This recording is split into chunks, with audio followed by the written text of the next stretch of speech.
सत साहेब जी, मेरे सभी भाइयों बहनों बेटा बेटी माता पिता को भक्तमती की सत साहेब जी। तो आज हम सुनेंगे एक भगत भाई जिसने परमात्मा कबीर परमात्मा गुरु जी से नाम दीक्षा लेके कबीर परमात्मा की भक्ति करी, उसको कितने सारे लाभ प्राप्त हुए और वो पहले कैसे इन काल के जाल में फंस कर काफ़ी सारे दुख भोग रहा था। तो सुनते हैं सभी भाई बहन बेटा बेटी माता पिता मिलजुल करके भगत भाई के लाभ कितने प्राप्त हुए। सत साहेब जी। साहेब जी, क्या शुभ नाम है जी आप जी का? मेरा नाम भगत विक्रम दास है। मैं ग्राम रेंगा कठेरा, तहसील खैरागढ़, जिला राजनांदगांव का रहने वाला हूँ। सर क्या काम करते हैं आप? मैं पेशे से वकील हूँ सर। परम संत सतगुरु रामपाल जी महाराज की शरण माने से पहले आप कौन सी भक्ति करते थे? मैं बचपना से गायत्री परिवार मिशन हरिद्वार वालों से कम 20-25 साल से बचपना से ही जुड़ा था सर उसमें, और उन्हीं लोग का भक्ति कर रहा था। लेकिन मैं गायत्री मंत्र जाप करता था सर, तो मेरे को ऐसा नहीं लगता था कि ये गायत्री मंत्र है, और इस मंत्र से मन उबता था सर मेरा। उसके बाद में मैंने उसी बीच में एक जगत गुरु रामानंद जी महाराज है, राम पंथ वाले हैं ये, इन्हीं लोग से जुड़ के फिर इन्हीं से नाम लिया सर। इनसे नाम लेने के बाद में मैं वो भी भक्ति करता रहा, गायत्री मंत्र का भी जाप करता रहा। लेकिन जगत गुरु रामानंदाचार्य है, इनसे नाम लेने बाद में मेरे को पता चला ये लोग हमको राम और सीता की मंत्र देते थे, और स्वयं जो है हनुमान जी का पूजा करते थे।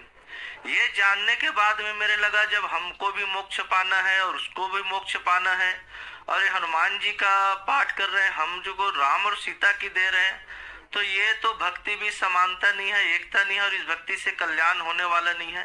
फिर भी मैं उन लोग का नाम जपता रहा सर, और गायत्री मंत्र दोनों का नाम जपता रहा, और इससे हमको कोई फायदा नहीं होता था सर, मानसिक शांति भी नहीं मिलती थी। हम हर 3 महीने में तीर्थ यात्रा घूमने चले जाते थे, वहां से फिर आते थे, कुछ दिन ठीक रहते थे, ऐसे हम लोग का निरंतर चलता रहा सर। परम संत सतगुरु रामपाल जी महाराज की शरण में आप कैसे आए? हम अपने जीवन पूरे अध्यात्म में सौंप रखे थे सर, और हमने ये सोच रखे थे हमको जीते जी अपनी मोक्ष ही करवाना, ये हमने उद्देश्य मान लिए थे।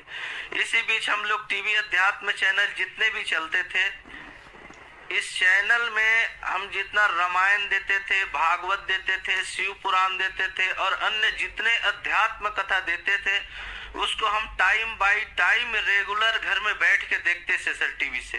तो कभी ऐसे होता था कई अच्छे कार्यक्रम कई बार प्रसारित नहीं होते थे, तो हम लोग चैनल बदलते रहते थे। चैनल बदलते बदलते एक बार जागरण चैनल में गुरुदेव संत तत्वदर्शी रामपाल महाराज जी का सत्संग चल रहा था, वो चैनल खुली सर, और उसमें देखे। चैनल देखने के बाद में हमको लगा सर कि ये क्या अजीब बता रहे, पुस्तक को दिखा रहे, सादा सिंपल संत है।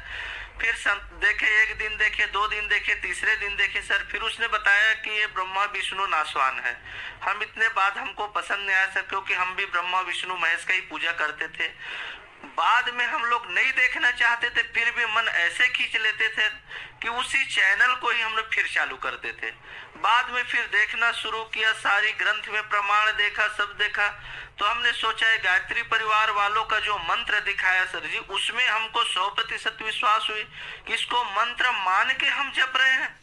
और एक यजुर्वेद का अध्याय नंबर 36 का ये मंत्र नंबर 3 है, उसमें ओम जोड़ के गायत्री मंत्र बनाए गए हैं, और गायत्री का अर्थ ही मंत्र होता है, और ये लोग गायत्री माता है करके और इसको गायत्री मंत्र बना के वंदना कर रहे हैं, और ये वास्तविकन में जिसकी वंदना है ये मंत्र, ये तो पूर्ण परमात्मा कबीर पुरुष को ही वंदना कर रहे हैं। ये बात हमारी मन में खट के हमने गायत्री परिवार वालों से जाके पूछा कि आपके मंत्र कहाँ से आए हैं, आप मंत्र कहाँ से आपको मिला? किसी ने नहीं बताया सर। जब हमने बताया कि आप वेद पढ़ने से क्या, एक वेद पढ़ने से आपकी मोक्ष हो सकती है, तो यही लोग बोले सर चारों वेद पढ़ने से मोक्ष नहीं हो सकती है, एक वेद को बात तो बहुत की दूर है। तो हमने बताया जब एक वेद पढ़ने से, चारों वेद पढ़ने से मुक्ति नहीं हो सकती, तो ये एक मंत्र को और रात दिन जपने से हमारा मोक्ष कैसे हो सकता है? फिर सभी ने सर हमारे प्रति ना तो कोई जवाब दिया और सच्चाई से मुंह मोड़ने लगे, हमने वहां तुरंत छोड़ दिया। उसके बाद में हम सोचे सर जितने संत हैं महंत जितने होते हैं, सब अपने अपने कुछ न कुछ बताते रहते सर, अपने प्रभुत्व जमाते रहते हैं। तो हमने सोचा अब किसी का बात मानना ठीक नहीं है।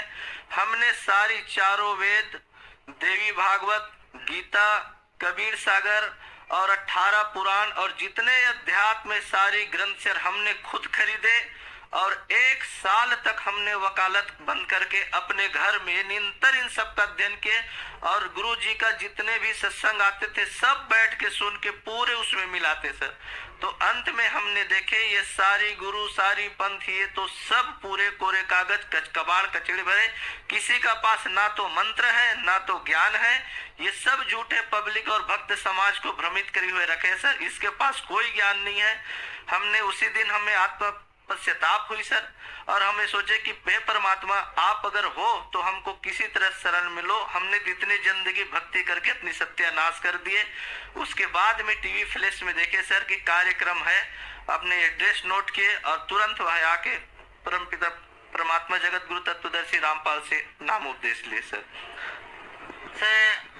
जो सतभक्ति परम संत सतगुरु रामपाल जी महाराज ने आपको दी है, उस भक्ति का आपको क्या लाभ मिला? ये भक्ति का लाभ का अगर विवरण करना आप शुरू करें जी तो हमको पूरे जिंदगी या समय बीत जाएगा लाभ न। 2-4 ऐसे हुआ हमारे घर में, नाम लेके हम गए, हमारे बहन जो सोई थी ऊपर पंखा चल रहा था, पूरी स्पीड से पंखा उसके ऊपर गिरी है लेकिन उसको कुछ नहीं हुआ। हमने माना जय बंदी छोड़, ये परमात्मा कबीर ही कर सकता है, दूसरा कोई नहीं कर सकता सर। मेरी 3 लड़की है सर, छोटी लड़की जो 3-4 साल की है आई है, अब नाम भी ली सर, 5 साल की है।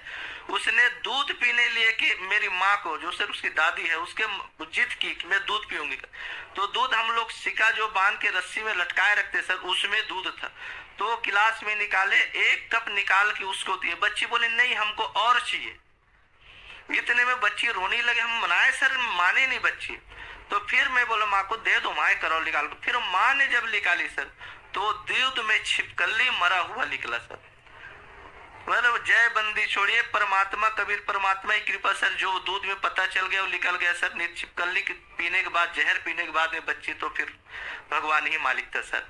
ये 2 लाभ हुआ। उसके बाद में घर परिवार में सब मांसाहार करते थे सर, सबका आदत व्यवहार जो है हमारा भी स्वयं का सब चीज से लिप्त था सर। परमात्मा की शरण में आने से सारी वो विकार, सारी मानसा, सारी प्रवृत्ति दूर हो गई सर। और जब से हम इस पंथ में आए हैं, जुड़े, ज्ञान को जाने, हमने एक ही लक्ष्य बना लिया कि ज्ञान को जन जन तक फैलाएंगे और जन जन तक बांटेंगे। और जितने हमारे भाई बहन हर पंथ काल समाज ये दूर में लगे हुए सर, ये सब यहाँ आए और नाम ले अपना करवान करा। हमने सर जिस परमात्मा को ढूंढने के लिए गायत्री परिवार में गए और जगत गुरु रामानंद महाराज थे उसके पास गए, अंत में सब देवी देवता पूजा की और बहुत से संत और सत्संग समागम सब में गए, लेकिन वो भक्ति हमको आके बरवाला आश्रम में ही मिली। और किसकी भक्ति करनी चाहिए, किस विधि से करनी चाहिए, ये सारी भक्ति रास्ता माध्यम हमको बरवाला आश्रम में तत्वदर्शी संत रामपाल महाराज से ही मिला सर। सबसे बड़ी फायदा हमको यही हुई सर। हमारे सदगुरुदेव रामपाल जी महाराज का सत ज्ञान और सत उपदेश है, इसको हम प्रचार के माध्यम से जन जन तक फैलाने जा रहे सर। इसी उद्देश्य से हम लोग दामाखेड़ा में भी गए थे और यथार्थ कबीर पंथ का जो बुक है सर उसको हम लोग वहाँ बांट रहे थे फ्री में। इतने में दामाखेड़ा वहाँ के जो हवेली वाले हैं, प्रकाश मुनि के अनुयायी हैं, ये लोग आए और हम लोग को मारते पीटते हवेली ले गए। वहां रख के 2:30 बजे से 6 बजे तक मारपीट किए सर। और मेरे को तो अलग रूम में ले गए और ले जाकर उनके अनुयायियों ने बैट से, स्टंप से मेरे को इतना मारे और मर गए करके ही छोड़ के वहां गए सर। हमारी उन लोगों से प्रार्थना है, हमारे सतगुरु रामपाल जी महाराज यहाँ पर वाला आश्रम में सभी धर्म पंथ की जो धर्म गुरु हैं, इन सबसे आध्यात्मिक ज्ञान चर्चा करने के लिए सबको आमंत्रित किए हुए हैं। अगर दामाखेड़ा वालों के पास सद ज्ञान है तो बरवाला आश्रम में आए और सदगुरु रामपाल महाराज से आध्यात्मिक चर्चा करें। अगर उनके पास सद ज्ञान नहीं है तो यहाँ आकर सद ज्ञान समझे और अपने अनुयायियों को सद ज्ञान बताए और स्वयं भी काल के जाल में फंसने से बचे और अपने अनुयायियों के भी जाल में फंसने से बचाने की प्रयास करे। और जिस प्रकार से हम लोग के साथ निर्दयता पूर्वक जो व्यवहार किए हैं सर, अगर एक संत को ये इस तरह की व्यवहार शोभा नहीं देता। इसीलिए हमसे प्रार्थना है दामाखेड़ा वालों से, अपने पुराने ग्रंथ कबीर सागर में अनुराग सागर है, जिसमें धर्मदास जी को कबीर परमात्मा ने पूरे ज्ञान बताए हैं। संत रामपाल जी महाराज ने जितने ज्ञान बताए हैं, ये अनुराग सागर का ही ज्ञान है और सत्य ही ज्ञान है। इसको इसलिए हमको प्रार्थना है प्रकाश मुनि जी से कि वो अपना ग्रंथ जो है अनुराग सागर, इसको पुनः पढ़े और पढ़ने के बाद में समझे और अपना भी भविष्य बताए और अपने अनुयायियों को भी समझाए और उन लोग के भी काल के जाल में फंसने से बचाए। परम संत सतगुरु रामपाल जी महाराज ने जो सतभक्ति आपको दी है, उससे आप बता रहे हैं आपको बहुत से लाभ हुए। तो सर भक्त समाज को आप क्या संदेश देना चाहते हैं? मैं तो पूरे भगत समाज है उसको यही संदेश देना चाहूँ कि पहले जो ज्ञान था ये सिर्फ संस्कृत में था या अन्य भाषाओं में था, और पढ़ने के लिए जो इसको अलाउ किए थे उन मात्र ब्राह्मण समाज को ही किए थे। ब्राह्मण समाज ने अपने कार्य में इन लोग ने विरोधा पैदा किए और ये लोग अपने कार्य में कमजोरी किए, इसलिए सत्य ज्ञान जो है इसको सामने नहीं ला पाए, न सामने आए नहीं। हम लोग झूठे इन लोग में विश्वास करते आज तक फंसते रहे। हमारी भक्त समाज से प्रार्थना है सर, वो आए अपने धर्म, जितने धर्म शास्त्र है इसको पढ़े और साधना चैनल में 8:15 बजे से 9:15 बजे तक तत्वदर्शी संत रामपाल महाराज की सत्संग चलती उसको सुने और अपने शास्त्र में मिलाए और सद ज्ञान को ग्रहण करे, बड़वाला आश्रम आए और अपना कल्याण करवाए। सर एक बात मैं और आपसे जानना चाहूंगा कि पहले जैसे आप गायत्री परिवार से जुड़े हुए थे और फिर हरिद्वार से, और उसके बाद आप रामानंद जी से भी आपने मंत्र दीक्षा ली थी, तो उनके भी आश्रमों में आप जाते रहते थे और एक आश्रम अभी आप दामाखेड़ा में घूम के आए हैं, जाने अनजाने में आपने उस आश्रम को भी देखा है। तो सर यहाँ की जो व्यवस्था है, जो रहना सहना है, खाना पीना है और यहाँ की जो भक्ति है, उसके बारे में कुछ बताइए सर।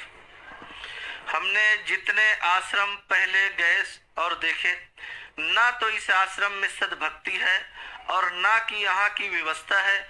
यहाँ सद्भक्ति है तो सिर्फ बरवाला आश्रम में है, और यहाँ जैसे व्यवस्था तो विश्व में कहीं नहीं है सर। यहाँ तो हर भगत जी को परमात्मा की अंश मान की इनकी सेवा है और इनकी व्यवस्था कर रहे हैं और सद्भक्ति दे रहे हैं। यहाँ जैसे भक्ति कहीं नहीं है सर। इसीलिए अगर परमात्मा की प्राप्ति के लिए भक्ति में लगे हुए हैं तो मान बढ़ाई छोड़कर सीधे बरवाला आश्रम में तत्काल आइए और यहाँ सदगुरु तत्वदर्शी रामपाल महाराज से नाम दीक्षा लीजिए और अपना कल्याण करवाइए। जी धन्यवाद सर, आपका बहुत बहुत धन्यवाद।